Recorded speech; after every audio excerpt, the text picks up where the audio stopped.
আমরা এমনিতেই সোমবার দিন ক্যাবিনেটে আপনারা অনেক সিদ্ধান্ত দেখবেন যে আমাদের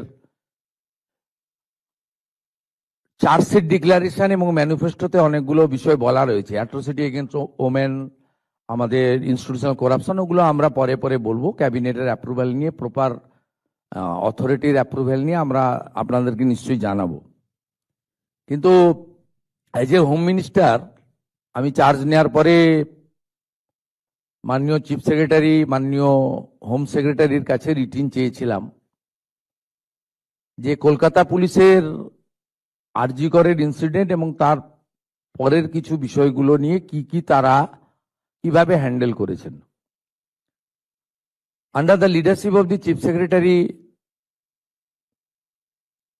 অ্যালং উইথ হোম সেক্রেটারি, তারা একটা ফ্যাক্ট ফাইন্ডিং এর কাজ করেছেন গত কয়েকদিন ধরে। সেইটা দেখার পরে ইনিশিয়ালি আজকে আমরা একটা অ্যাডমিনিস্ট্রেটিভ অ্যাকশন নিলাম। এজ এ হোম মিনিস্টার আমি ডিক্লেয়ার করছি, সেটা হচ্ছে ওই সময় যে ইনসিডেন্ট ঘটেছিল তাকে মিসহ্যান্ডেলিং করা, প্রপারলি এফআইআর ইনভেস্টিগেশন ইনিশিয়ালি যে পার্টটা পুলিশের করা উচিত ছিল এজ এ ডিসিপ্লিন অর্গানাইজেশন,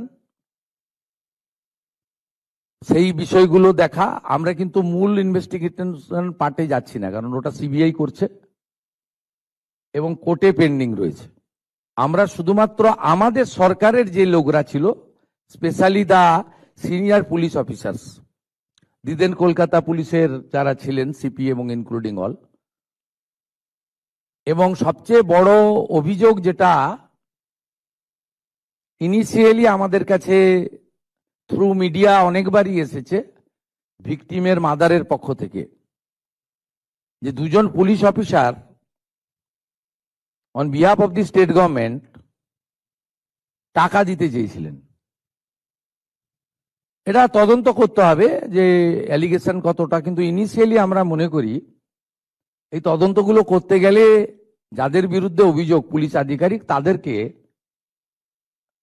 সাসপেনশনে রেখে তদন্ত করা উচিত, নইলে তদন্ত কখনো ট্রান্সপারেন্ট হতে পারে না। আমরা এই তিনজনকে সাসপেন্ড করলাম due to mishandling and offering bribe to the victim family and organized press conference without the permission from the appropriate authority. Mr. Vinit Goel, Srimati Indira Mukherjee, Sri Abhishek Gupta. আপনারা দেখছেন সংবাদ একলব্য, আপনার মুখপত্র, আপনার ইস্তাহার।